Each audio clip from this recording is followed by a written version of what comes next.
Irmãos, nós vamos abrir a palavra de Deus no Evangelho de Marcos, capítulo 14, e faremos a leitura a partir do verso 32.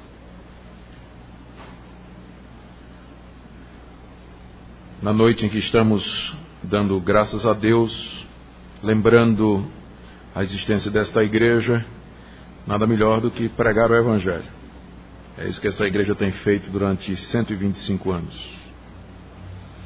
Marcos 14, a partir do verso 32, dando continuidade à nossa série de mensagens no Evangelho de Marcos. Então foram a um lugar chamado Getsêmani, e ali chegados, disse Jesus a seus discípulos: assentai-vos aqui enquanto eu vou orar. E levando consigo a Pedro, Tiago e João, começou a sentir-se tomado de pavor e de angústia. E lhes disse: a minha alma está profundamente triste até a morte. Ficai aqui e vigiai. E adiantando-se um pouco, prostrou-se em terra. E orava para que, se possível, lhe fosse poupada aquela hora. E dizia: Abba, Pai, tudo te é possível. Passa de mim esse cálice. Contudo, não seja o que eu quero, e sim o que tu queres. Voltando, achou-os dormindo. E disse a Pedro: Simão, tu dormes? Não pudeste vigiar nem uma hora?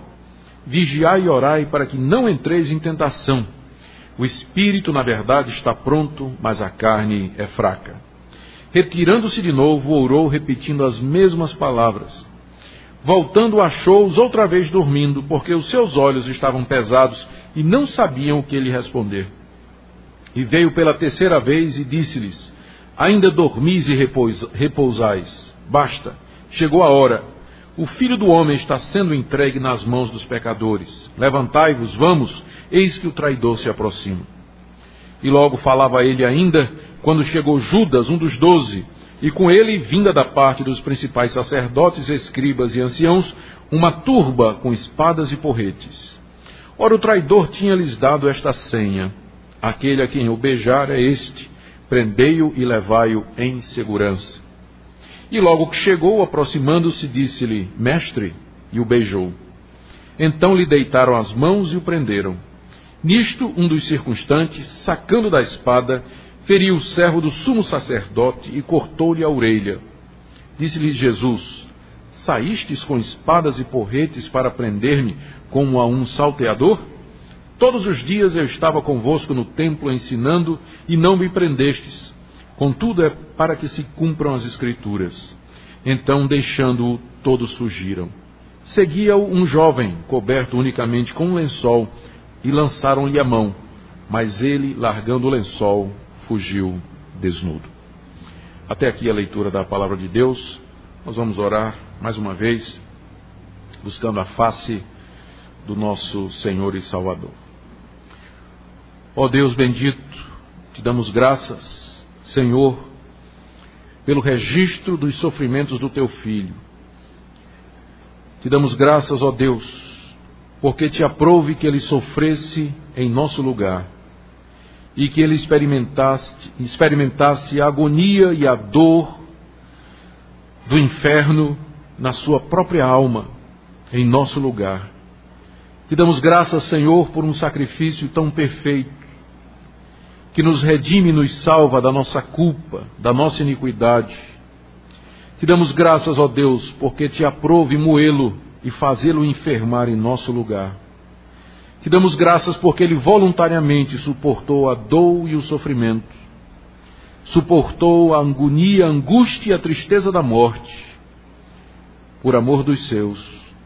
Te damos graças, Senhor, porque agora, por causa de Cristo, a igreja existe. Ela permanece e ela vencerá.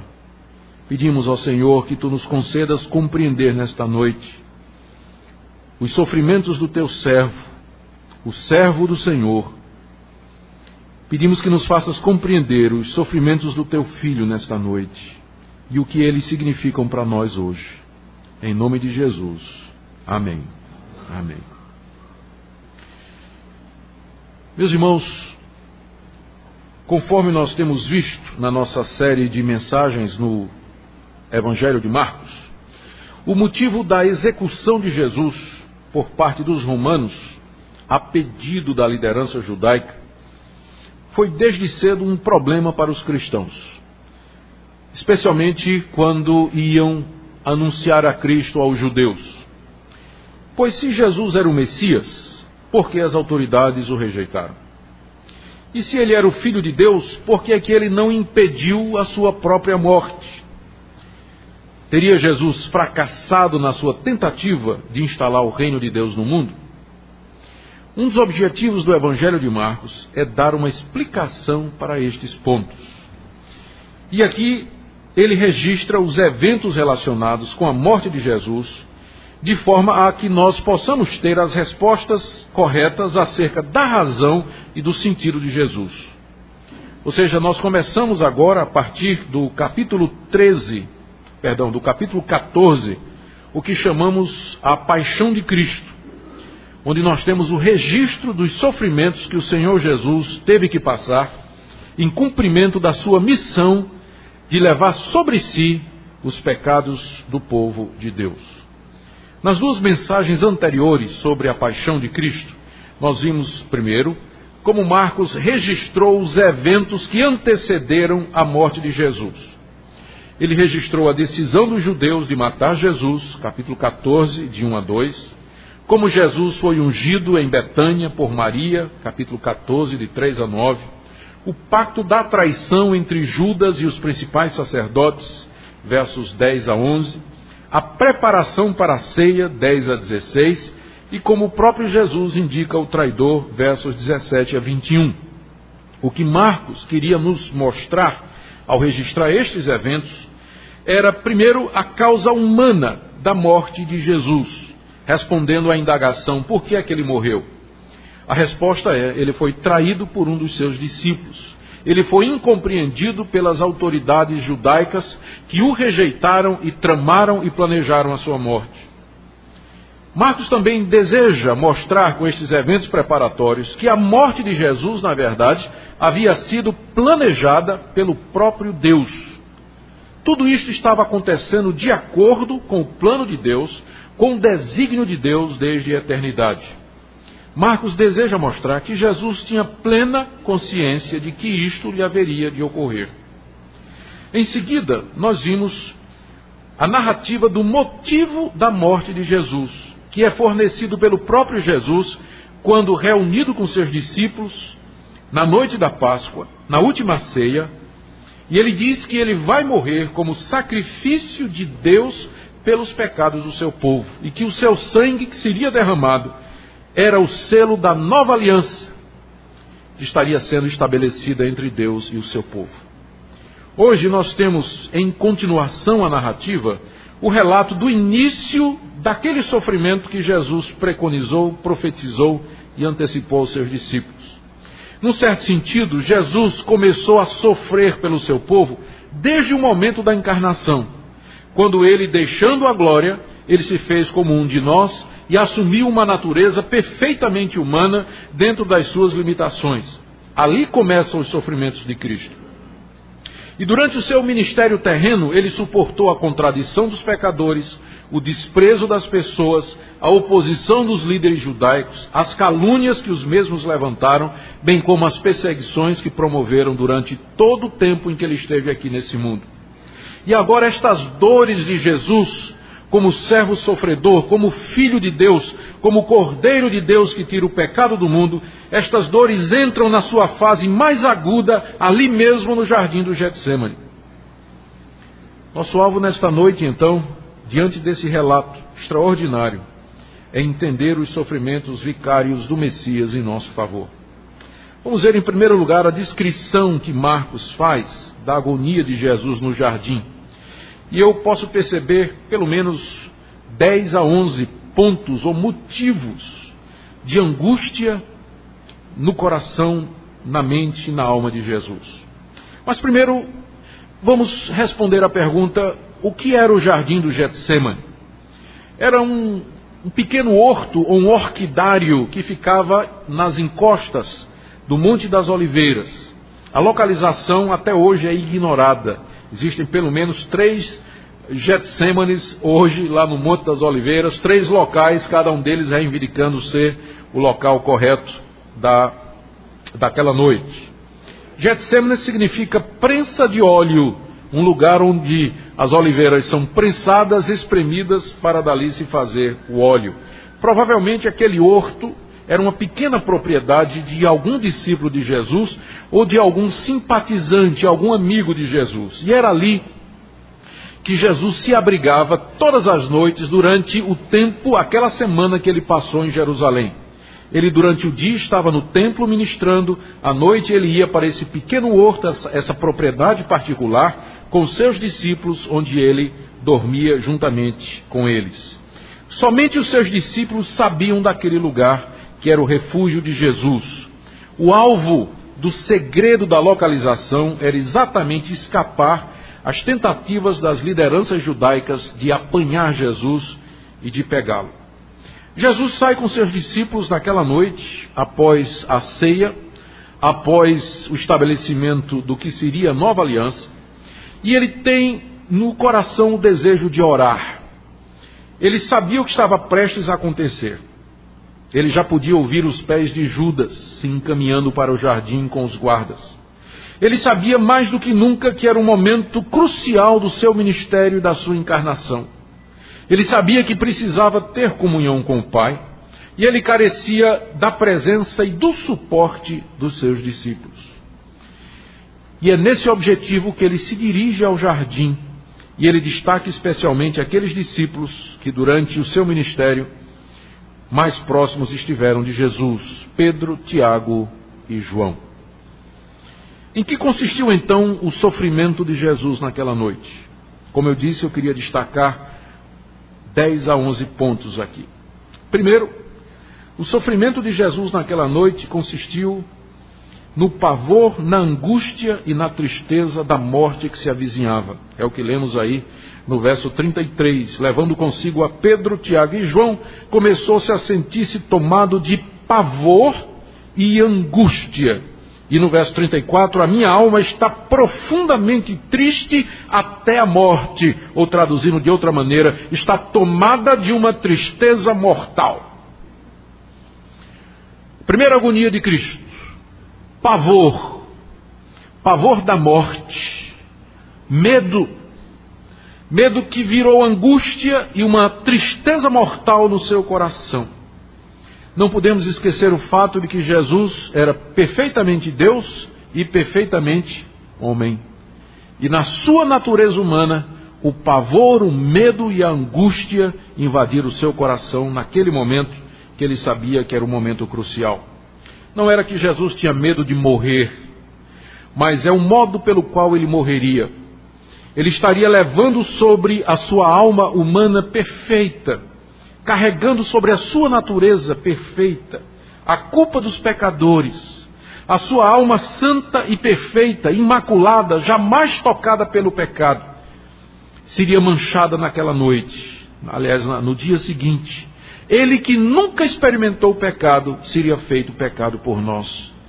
Daí o pavor, a angústia, a tristeza mortal diante da perspectiva daquele momento, em que a sua alma pura e imaculada vai ser feita oferta pelo pecado, ele mesmo sendo feito pecado em nosso lugar, tornando-se maldição em nosso lugar. Essa angústia de Cristo Jesus e o sofrimento que penetra a sua alma ao ponto dele dizer que ele sente pavor, angústia e tristeza mortal no seu coração. Ali o Messias começa a agonizar. Segundo, o sofrimento de Jesus se manifesta aqui na mortificação da sua natureza humana. Nós vemos aí no verso 35 que ele se adianta um pouco, prostra-se em terra e ele ora a Deus para que, se possível, lhe fosse poupada aquela hora. E ele orava: Pai, tudo te é possível, passa de mim esse cálice, contudo não seja o que eu quero, e sim o que tu queres. A missão de Cristo, quando veio a este mundo, foi beber o cálice da ira de Deus contra os pecadores. Essa é uma figura que o Senhor Jesus está tirando do Antigo Testamento. Nos profetas, frequentemente há a descrição de Deus como tendo um cálice na sua mão, uma taça grande, cheia dos terrores, da ira, do castigo e do furor de Deus, e que Ele está pronto para derramar sobre as nações e sobre os pecadores. Deus está pronto para derramar a taça da sua ira sobre o impenitente, sobre o ímpio, como castigo pela sua iniquidade. Agora é o momento em que Deus toma aquela taça e entrega ao seu filho para que beba. Pai, se possível, passa de mim esse cálice, essa taça, a taça da ira de Deus, que eu sei que eu tenho que beber até o fim. A natureza humana perfeita de Cristo se encolhia diante desse fato. A sua natureza humana relutava diante da possibilidade de que dali a alguns instantes estaria bebendo até a última gota o cálice da ira de Deus, onde Deus derramaria sem restrição alguma todo o seu furor contra o pecado. Mas, logo em seguida, Jesus subjuga a sua natureza humana. Ele a domina, ele a submete. Ele diz, mas não seja o que eu quero, e sim o que tu queres. Todos nós sabemos a dor de negar-se a si mesmo. Todos nós sabemos o que é que custa quando nós nos mortificamos a nós mesmos, nós morremos para nós mesmos em função de outra coisa. Negar-se a si mesmo é uma das dores mais intensas que um ser humano pode experimentar. E aqui no caso, o que está em jogo é a própria vida do Senhor Jesus e o tocar o pecado, o beber o cálice da ira de Deus. E aqui ele se entrega completamente. Não seja feita a minha vontade humana seria nesse momento me levantar e ir embora. Mas eu não vou fazer isso, eu vou até o fim nesse propósito, no motivo pelo qual eu vim ao mundo, que é beber até a última gota o cálice da ira de Deus, seja feita a tua vontade. A agonia de mortificar-se, é aqui que ele começa a morrer. É aqui que ele começa a experimentar as dores da morte. Quando ele voluntariamente se submete à vontade do Pai, e ele sabe que a vontade do Pai é essa, que ele beba até o fim o cálice do sofrimento. Terceiro, o Evangelho de Lucas nos diz que naquele instante, Lucas 22, 43 a 44, um anjo do céu desceu e o confortava. E o suor de Jesus, as gotas, se transformavam em gotas de sangue, grandes gotas de sangue que caíam no chão.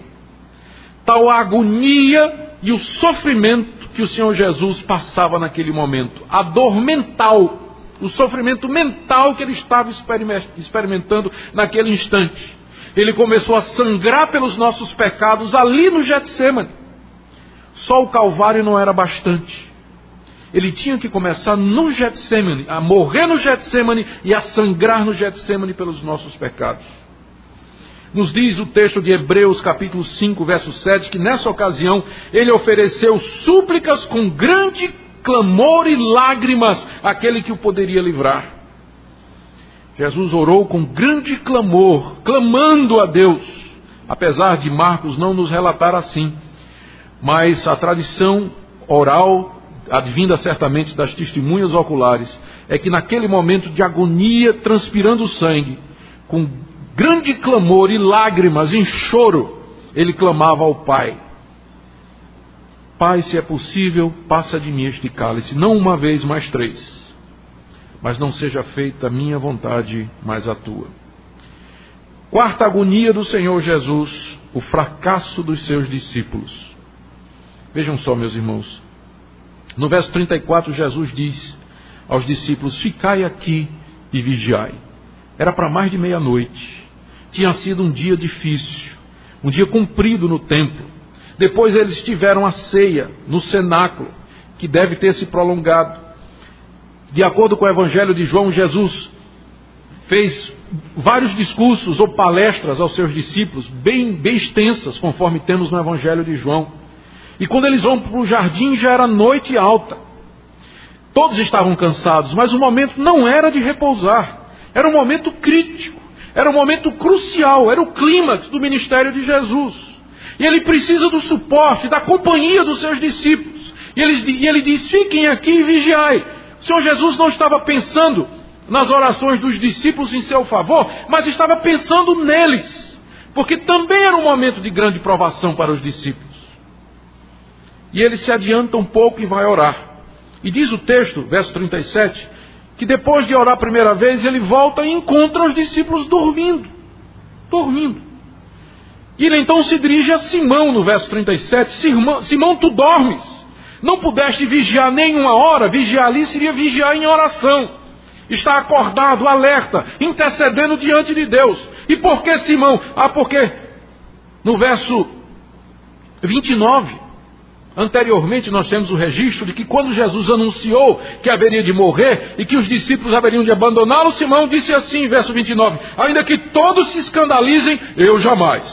Olha, todo mundo pode te abandonar, eu jamais. E no verso 31 diz que Pedro insistia com veemência, dizendo, ainda que me seja necessário morrer contigo, de nenhum modo te negarei. E assim disseram todos. Pedro foi o primeiro a dizer que jamais trairia Jesus. E agora, quando chega o momento, nenhuma hora ele pode orar. Nenhuma hora ele pode orar. E o Senhor Jesus diz no verso 38, vigiai e orai para que não entreis em tentação. A tentação ali seria ser infiel a Cristo. A tentação ali seria negar a Cristo quando a hora da verdade chegasse. O motivo é que o Espírito, na verdade, está pronto. Eles conheciam a verdade, tinham sido instruídos pelo Messias, na verdade de Deus, mas a carne, a natureza humana é fraca. Sempre há necessidade de oração, de vigilância, e aquele era o momento de orar. Diz o verso 39, que Jesus foi orar de novo, verso 40, voltando achou-os outra vez dormindo, porque os seus olhos estavam pesados e não sabiam o que responder. 41 diz que veio pela terceira vez, depois de orar a terceira vez, e disse, agora basta, vocês ainda dormem e repousam? Chegou a hora em que o Filho do Homem está sendo traído. Eu acredito que entre as dores mais excruciantes de Jesus, naquela noite, ver o fracasso dos seus discípulos foi provavelmente a maior delas. Como que 3 anos de ministério jogado fora. Os discípulos não aprenderam nada. Na hora do teste, todos eles falharam. Eles não eram capazes de ficar perto de Jesus, em oração. Era preciso orar pela fraqueza da carne, mas o sono e o cansaço prevaleceram. Que dor e que tristeza para o mestre, ao ver que os seus próprios discípulos não o acompanham naquele momento crucial. Em quinto lugar, nós vemos o sofrimento de Jesus diante da expectativa de que ele, o Filho do Homem, vai ser entregue na mão de pecadores. Verso 41, ele diz no final, chegou a hora, o Filho do Homem está sendo entregue na mão dos pecadores. Ele, o Filho do Homem, ou seja, o Filho de Deus, o Senhor de tudo e de todos, o Filho de Deus encarnado, o Redentor, o Salvador, o Messias de Israel, ele está sendo vilmente entregue na mão de pecadores endurecidos, como um reles malfeitor. O justo entregue à morte pelo injusto. O puro e santo, acossado, perseguido, traído, julgado e morto pelos ímpios. Que sofrimento para aquele que é o Filho de Deus, ao vir aqui nesse mundo. Em sexto lugar, o sofrimento de ser preso pelos líderes do seu próprio povo. Verso 43 diz que ele estava falando quando chegou Judas e com ele, vinda da parte dos principais sacerdotes, escribas e anciãos, uma turba com espadas e porretes. Esses que estão aí alistados, sacerdotes, escribas e anciãos, eram os que compunham o Sinédrio, que era a autoridade religiosa maior do povo judeu. A ordem da prisão preventiva de Jesus foi decretada pelo Sinédrio. E a pressa era tanta, que nós lemos nos outros evangelhos, que eles conseguiram uma pequena guarda de soldados romanos, mas que acharam que não era suficiente e saíram ajuntando quem eles puderam. Por isso que tinha uma turba de porretes e espadas. Saíram ajuntando Assim, ei, vamos pegar um malfeitor que está ali, vamos bater num ladrão que está ali, junta, vai, o que é que tu tem em casa? Eu tenho um porrete, tenho um pau, tenho uma espada, bora, vamos todo mundo atrás desse malfeitor. Isso tudo instigado pelos líderes do próprio povo de Deus. Aqueles que deveriam ter recebido o Messias determinam a sua prisão como um malfeitor. Os líderes do povo de Deus, absolutamente cegos, endurecidos, incrédulos, cheios de ódio em seu coração, dispostos a acabar com Jesus Cristo. Eu fico pensando na dor de Jesus ao ser rejeitado pelos líderes do seu povo.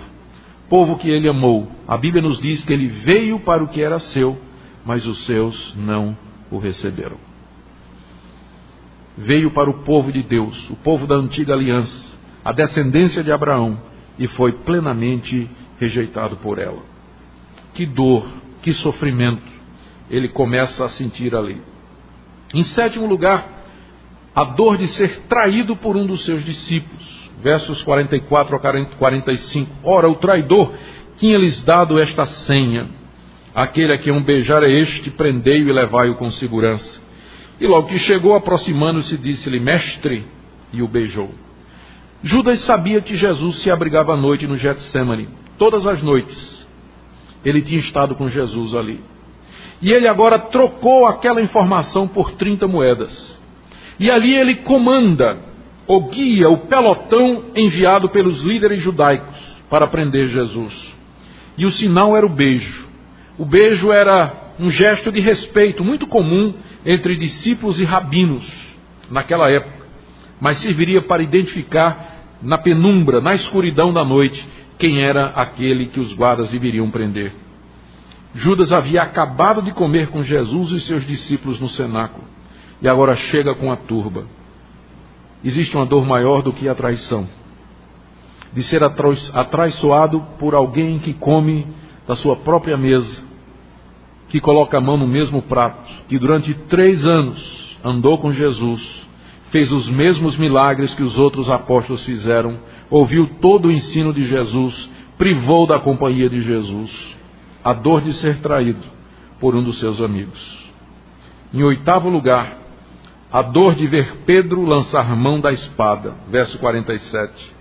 Diz aí que um dos circunstantes, que Marcos não quer dizer que é Pedro, mas nós sabemos pelo Evangelho de João que foi, um dos circunstantes, sacando da espada, feriu o servo do sumo sacerdote e cortou-lhe a orelha. Nós sabemos pelo Evangelho de João que foi Pedro que fez isso, e que o nome do servo era Malco. O servo era Malco. Sabemos também que Jesus curou a orelha daquele servo. Eu fico pensando aqui o seguinte: Jesus sempre ensinou o amor e o perdão aos seus discípulos, especialmente aos inimigos. Ensinou aos discípulos a não reagir com violência às provocações. Mas agora ele vê o seu discípulo principal sacar da espada e cortar a orelha dos inimigos. Era como se 3 anos de ensinamento caísse por terra. Mais dor sobre o Cordeiro de Deus. A mesma dor que nós sentimos quando nós vemos pessoas em quem investimos, a quem dedicamos a nossa vida. A mesma dor que nós sentimos quando vemos um filho, a quem ensinamos desde cedo o caminho correto. De repente ele toma uma atitude que é completamente diferente de tudo aquilo que nós ensinamos. A dor de ver isso acontecer. Em 9º lugar, a dor de ser preso como um malfeitor. Versos 48 e 49. Disse Jesus: saístes com espadas e porretes para prender-me como a um salteador? Todos os dias eu estava convosco no templo ensinando e não me prendestes. Contudo é para que se cumpram as Escrituras. Jesus estava sendo preso na surdina, longe do povo, sem chance de defesa, sendo preso por uma turba armada de espadas e cacetes. Ele que nunca cometeu violência nenhuma.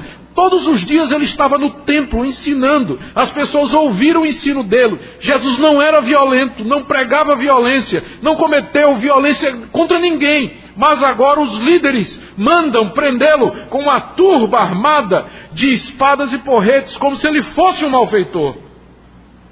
A vergonha, a humilhação de ser preso dessa forma.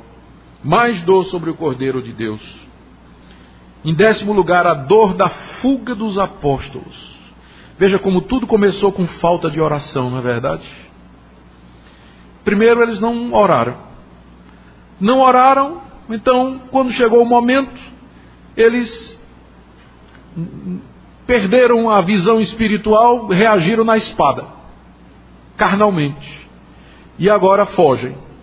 Diz aí o verso 50, então deixando todos fugiram. Mais dor para o coração puro de Jesus. Agora ele é abandonado por todos os seus discípulos, seus apóstolos, que fogem, deixando a sua própria sorte, fracos espiritualmente, desmoralizados e com medo. Eles simplesmente abandonam Jesus à sua sorte. Salve-se quem puder, cada um por si. E ali Jesus vê os seus amigos o abandonarem ao seu próprio destino. Que dor para o mestre! E como se não bastasse, Marcos ainda prega um último prego no caixão onde Jesus seria sepultado. Ele narra aí do verso 51 a 52 a sua própria fuga. João Marcos era um jovem naquela altura. Seguia um jovem coberto unicamente com um lençol e lançaram-lhe a mão. Mas ele, largando o lençol, fugiu desnudo. Esse aqui não é outro senão o autor desse evangelho. Essa passagem só aparece aqui dos 4 evangelhos. E a única razão pela qual ela é incluída, já que ela parece não ter valor nenhum, era como que fosse uma confissão do autor do evangelho, dizendo assim: e eu fugi também. João Marcos, jovem a essa altura, morador de Jerusalém, rico. No original a palavra para lençol é linho. Era uma túnica de linho caríssima, apenas pessoas da classe alta tinham condição de ter esse tipo de vestido. Seguia Jesus, seguia a turba de noite, na hora que a procissão estava se aproximando de Jerusalém. Com certeza houve bagunça, confusão, barulho, e ele então acorda e é um seguidor de Jesus, já simpatizante, começa a seguir e provavelmente é identificado. Ei, esse aqui também é discípulo. Ele virou-se para correr, seguraram na túnica. E ele fugiu nu. Ele fugiu nu, mas não ficou. Preferiu fugir nu a ficar ao lado do seu mestre. Aqui está a confissão de João Marcos. E eu o abandonei também. Queridos, aqui está o relato pungente dos sofrimentos de Cristo no jardim do Getsemane. Eu quero fazer uma pergunta. Por que Getsemane? Por que Deus não arranjou as coisas em sua providência para que Jesus fosse preso logo que ele entrasse no jardim? Por que a demora em Judas chegar, dando tempo para que houvesse a agonia, a decepção, a traição, a dor, o abandono? Por que o Getsemane? A resposta vem em 2 direções. Primeiro, porque tinha que ficar claro que a obediência de Jesus à vontade do Pai foi voluntária. Tinha que ficar claro que Jesus, a cada decepção, a cada momento, desses 11 momentos que eu mencionei, cada um deles foi uma escolha de Jesus. Em cada um deles ele resolveu continuar o que ele estava fazendo. Ele se deu voluntariamente à morte. Getsemane mostra isso.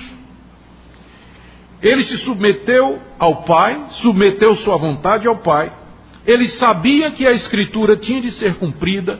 Cada um desses passos que nós relatamos acima é um teste da sua resolução de dar a vida pelo seu povo.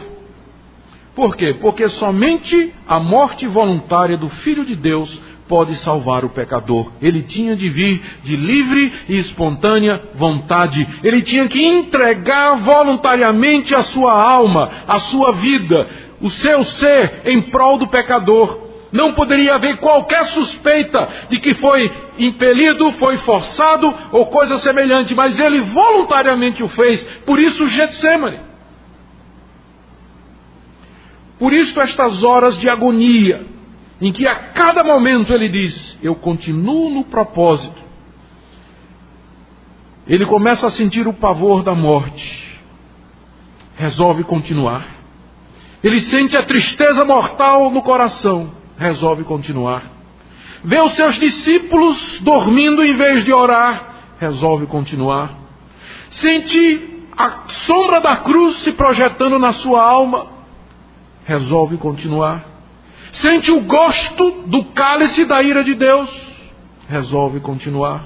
Ouve os passos de Judas se aproximando, resolve continuar. Ouve o tilintar das espadas, resolve continuar. Ver Pedro colocando tudo por terra, agindo como qualquer pessoa do mundo agiria, ele resolve continuar. Ver os seus apóstolos abandonando e fugindo, ele resolve continuar. Jesus voluntariamente se entregou por nós. Ele mesmo diz, de acordo com o relato de Mateus, que se ele quisesse, ele podia ter pedido ao Pai e mandaria uma legião de anjos para salvá-lo. Em nenhum momento ele fez isso. Getsemane era necessário para que ficasse claro que o Filho de Deus deu sua vida voluntariamente por nós. Que ele foi à cruz porque quis. Porque ele quis. Mas também tem uma segunda resposta. A razão do Getsemane não foi somente para mostrar que a morte de Jesus foi uma decisão voluntária dele. Mas é que, e eu digo isso com todo respeito, só o Calvário não era bastante. Só o Gólgota não era bastante. Jesus tinha que experimentar um inferno eterno em toda a sua plenitude. Ele tinha que sentir e provar toda a dor e todo o sofrimento que Deus tem reservado para os pecadores.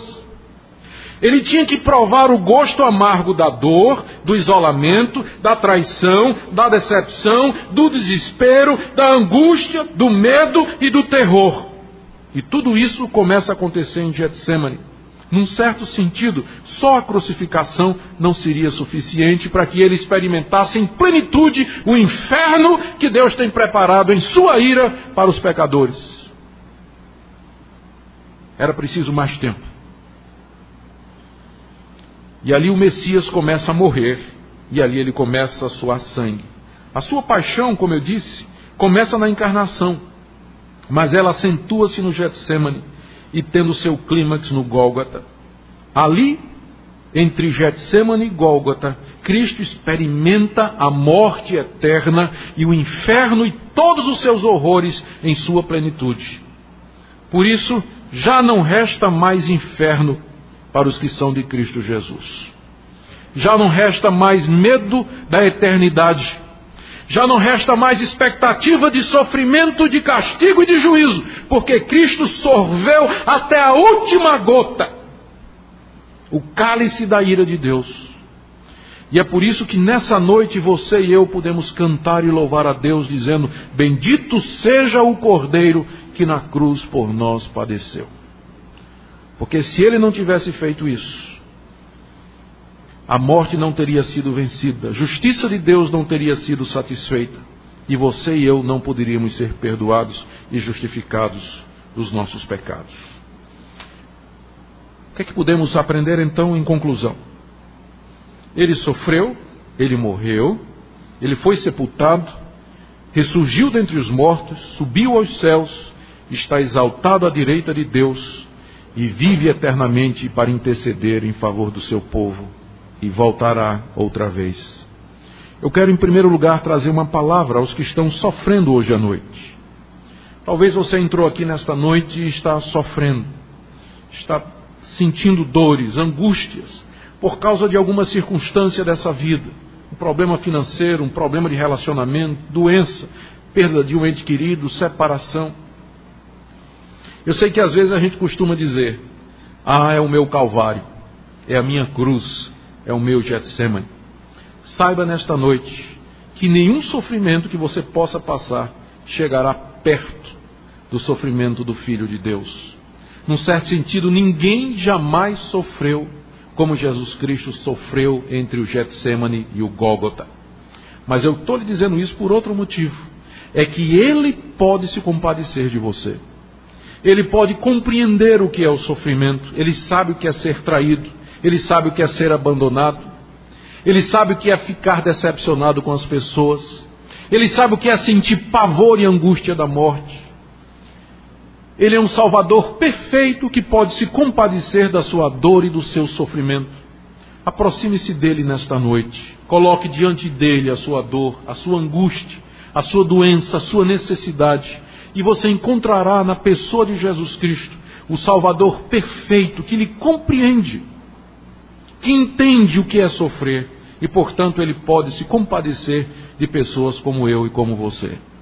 Eu queria nesta noite lhe convidar a colocar esse fardo na presença do Senhor Jesus, pois ele compreende e ele pode socorrê-lo na sua angústia.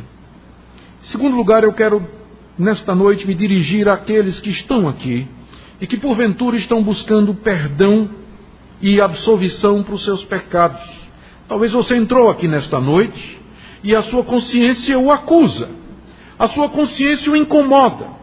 Você sabe que você pecou diante de Deus, que você ofendeu pessoas, que você não procedeu corretamente. Talvez só você e Deus saibam disso. Talvez sua esposa não saiba, seu marido não saiba, seus filhos, o seu chefe no seu negócio, seus amigos. Talvez ninguém saiba, mas a sua consciência lhe diz que você quebrou a lei de Deus, que você ofendeu a Deus e a essa perspectiva de terror, de juízo e de castigo, porque você sabe que Deus a tudo vê. Deus sabe todas as coisas. A sua esposa pode não saber, mas Deus sabe. Seu marido pode não saber, mas Deus sabe. Seus amigos, seus filhos podem não saber, seus pais podem não saber, mas Deus o está vendo nesta noite. Eu quero lhe dizer que existe uma salvação completa, plena, perfeita e suficiente em Cristo Jesus. Uma salvação tão completa que uma vez que você seja recebido por Deus em Cristo Jesus e perdoado, já não resta qualquer condenação sobre você. É um perdão tão completo e perfeito que você terá acesso à presença de Deus como se fosse o próprio Senhor Jesus Cristo. É um perdão tão completo e perfeito que Deus o tratará não como você merece, mas o tratará como se fosse o próprio Senhor Jesus Cristo, porque a justiça de Cristo será imputada a você. Não existe salvação mais completa e perfeita do que essa. As suas obras, os seus méritos, as suas tentativas, eles não podem conquistar ou conseguir ou produzir nada que agrade ou satisfaça a justiça de Deus.